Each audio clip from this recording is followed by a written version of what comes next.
In over 5 years and nearly 1,000 uploads here to YouTube, I have covered and reviewed a lot of different hardware. Basically, a lot of what I've looked at for my own personal interest has been clone video game systems, or essentially pieces of hardware that can play games from the NES library, Super NES, or the Sega Genesis. But where it all started for me on this channel was with this here. This is the Gamerz Tek 8-bit HD. This is the first hardware-based clone system that I purchased and reviewed here on the channel over 5 years ago. Now, some of the videos that I've done recently on other clone systems and whatnot, it's gotten me thinking. This has always been one of my favorites, but am I looking at it with rose-colored glasses? Is it as good as I remembered? So what we're gonna do here in this episode, we're gonna take a look at this all over again. It is still available on Amazon, and I will have a link down below to where you can go ahead and order one. Now, unfortunately, I have not heard from Gamerz Tek in quite some time. I don't know if they're still in business or not. They're clearly still supplying hardware to Amazon for sales there, but as far as working on new hardware, coming out with new stuff, I honestly don't know. I've also talked to Gamester81 John. He is one of the only other people I know that really focused on the Gamerz Tek hardware, and he had basically said the same thing. We had talked in October of 2021 at the Midwest Gaming Classic, kind of picked his brain on that, and he kind of had the same idea that really good hardware for what it was, great price points, but he hasn't heard from them. I hope they're still out there. I hope they're still making good stuff, because having more options out there is always a better thing for the hobby. So what we're gonna do, we're gonna throw this on the bench again real quick. We're gonna see how it comes out of the box, and we're gonna see if the games play as good as I remember. Let's get started. All right, so here we have the 8-bit HD on the bench. I mean, it's one of those things, I wasn't gonna pull it out of the box. It's been unboxed for 5 years, but here you can basically see the design aesthetic that they've gone with. Very small, very compact. Here you can see, compared to an NES cartridge, it's not a whole lot shorter than an NES cartridge. And I mean, it's remarkable what they were able to do with this. I mean, side by side here compared to our Burger Time cart, you can see the console itself, not a whole lot smaller. So looking at the front of it, you do have your power on off. It's just a push in, push off. You've got a momentary switch for reset and 2 traditional style NES controller ports. So you can use it with regular NES style controllers. That's a great thing to have available to you.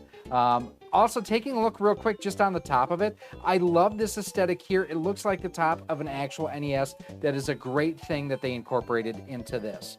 Now, taking a look on the bottom, nothing really there. On the back, you do have your barrel port for the DC power input on it. Again, I really do wish that this would have been micro USB. It does have a power supply included with it, but still not a huge fan of it. You do have mono AV output, which again, kind of a bummer, but it's the same thing that the NES had. And then here is your HDMI output on it. Pretty clean, pretty simple, pretty small and compact, and really something nice. Now, in addition to the system itself, you do get 2 of these controllers that come with it. Now, I've really liked these controllers over the years. They feel very similar to a dog bone style controller. The D-pad has got good travel on it. The buttons feel great. Start and select a little bit weird with their size being just round versus the oval shape on an NES controller, but it's one of those things that it's just functional, it just works, and it's really, really comfortable, and it doesn't dig into your hands like a stock Nintendo controller would over the years. It does have about a 6-foot long cord on it. I wish that it was a little bit longer, but overall, definitely just a really good third-party style controller. Now let's take a look real quick at how the cartridges actually go into it. It is a top loader design, and just to see how the pins are, I mean, it is not a death grip. If anything, it kind of fits the cartridge a little bit loose. When the cartridge is in there, it has a little bit of wobble to it, and I have had issues over the years where games get knocked and whatnot, and it resets the game on me. Speaking of games, let's go ahead and let's play some. So up first, we are going to play some Super Mario Brothers. Now, this is actually my Famicom version that I'm using a 60 to 72 pin adapter. And I am going to use the stock controller, but as you can see, I've never unwound it. I mean, I have one somewhere that's fully unwound. I don't know where I put it over the years, but we're gonna plug this in real quick. Now, I am using a 60 to 72 pin adapter to play this. Now, one other thing as well is looking at what's being captured down in front of me versus what I'm seeing here and there. 16:9 aspect ratio output. I can't do anything about it. Now, on my TV back there and my monitor I'm playing on here, both of them have a 4:3 mode, which I'm forcing that onto, but you're seeing 16:9 on the display here. So for that, I do apologize. Let's check and see, like, the title screen looks really sharp. I'm very happy with that. The bricks look a little bit soft. Pretty much the colors look muted, like on the Goomba there. It looks like it should have a little bit more brown in that palette. And that is one thing that I've always thought, the palette on this system has always been somewhat soft. But let's check and see again how it plays, how it looks, how it sounds. And there you can hear the audio is definitely pitched up.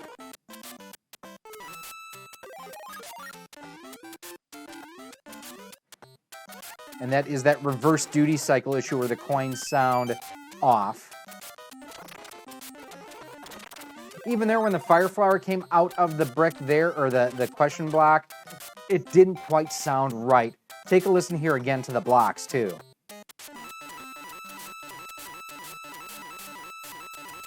Coins, not blocks, but when I hit the coin block, that is. Even that power-up sound sounded off. And that is something that pretty much all clone systems at a budget level that don't use like an FPGA or something along those lines, that use a system on a chip, they all pretty much have that audio reverse duty cycle issue. There we are through the first level of Super Mario Brothers. You kind of heard what it sounded like. Let's check the responsiveness with Mike Tyson's Punch-Out! All right, up next, we are going to play some Mike Tyson's Punch-Out! And one of the reasons to do this, lag, latency, delay, it's always one of those good things to test out. Now, in addition to changing games, I've also changed controllers. I've gone with the NES Dogbone controller. I picked this up recently, super comfortable, just really, really a great controller. Let's go ahead and see what we can do with Piston Honda. Now, to me, looking at this, Doc Brown looks a little bit on the dark side. The greens are a little bit blown out. Looking at Piston Honda, that looks a little bit blown out to me as well. Let's see how this plays. Now, I will admit, I am not a great Mike Tyson's Punch-Out! Player. I know I've never gotten to Tyson. I know I've never beaten Tyson. So let's see how this looks. Now, to me, looking at Piston Honda, his color palette looks a little bit off. Got him! Yes! Got him twice there, knocked him down. Pretty responsive, hit a button. He pretty much responds. That's exactly what we want to see out of Little Mac. 6, 7. Looking at Mario, he looks good too. His flesh color looks a little bit better to me. But yeah, Piston Honda definitely looks off. We're definitely getting the star punches on Piston Honda here, which is great to see. I'm really happy with how this is performing. Dodge, punch, punch, punch, punch. Come on, Little Mac, knock him down.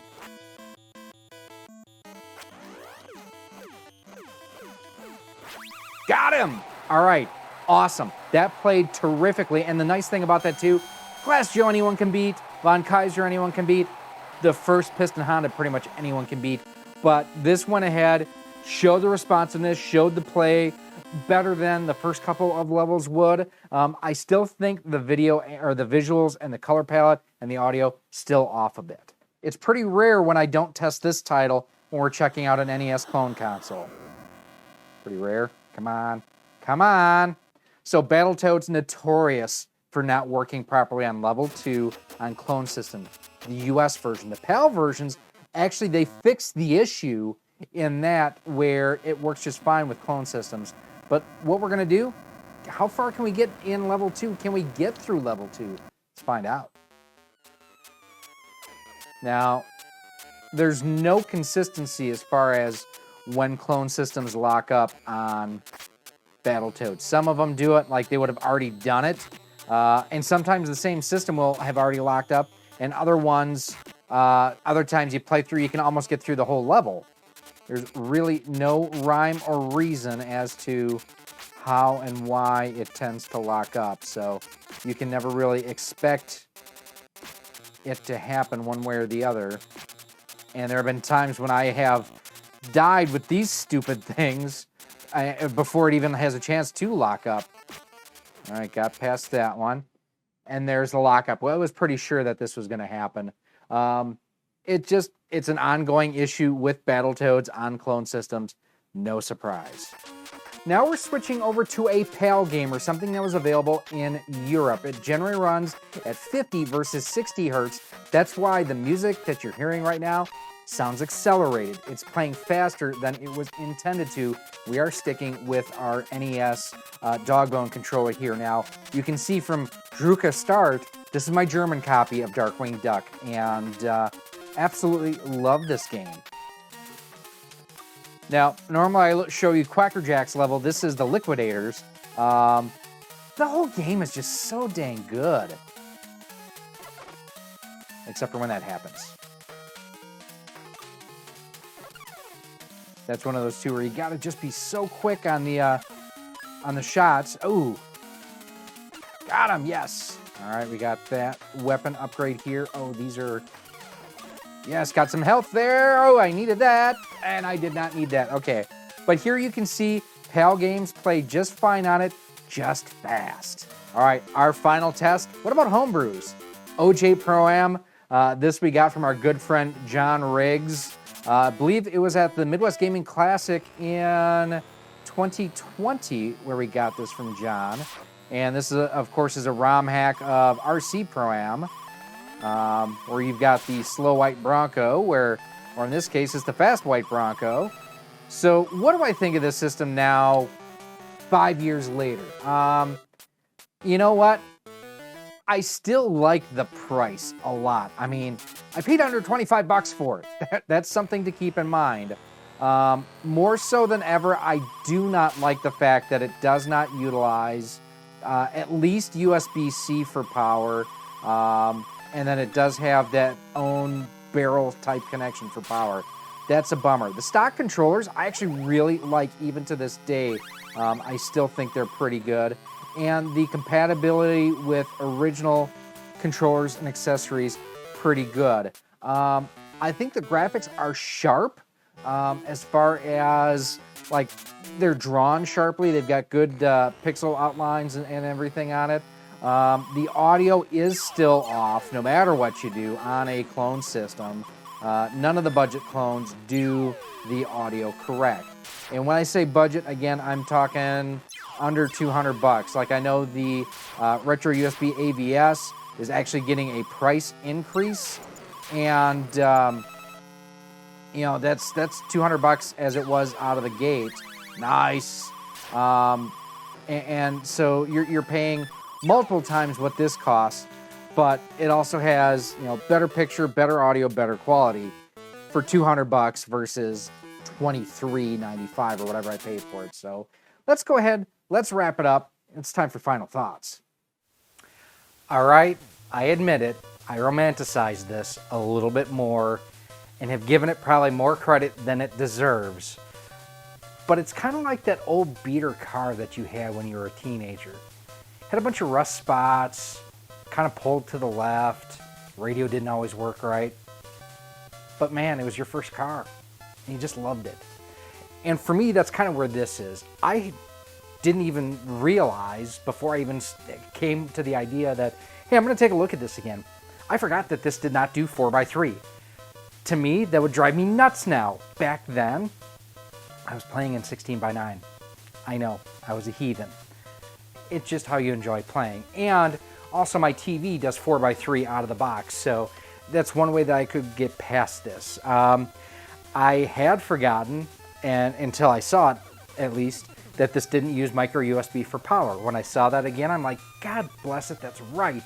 This uses its own proprietary power supply. It's one of the only ones I think I've ever reviewed that did that. Super Mario Brothers, I thought looked decent. Sound is still off. I thought all the games actually looked really decent for what they were. And again, under $30 entry point, comes with your HDMI cable, comes with 2 controllers, and has the HDMI output on it. It's a pretty good value out of this. I do really wish that Gamerz Tek would come back in some form, have a version 2 of this, throw a 16:9 4x3 switch on it, have an NTSC PAL switch so that it could play PAL games at the proper speed, and update the power input from this barrel type connection to USB-C. I would love to see an 8-bit HD V2. I think that would be a really interesting system. Now, I will have a link down below if you want to pick one of these up. I will also have a link right up there to our original video if you want to see how my views have changed from 5 years ago to today. And if you want to check out any of the other videos that we've done on any other clone systems, any accessories, things like that for the NES and newer, those videos are coming up for you right now. Thank you so much for watching this episode. If you want to help support Rock Solid Productions and be a part of our community, there's a number of different ways you can do so. First and foremost, join us over on our Patreon page or become a channel member here on YouTube. By joining through either one of those methods, you get early access to just about all of our video content, exclusive content, and a whole lot more. We also give you shout outs at the end of each and every one of our videos.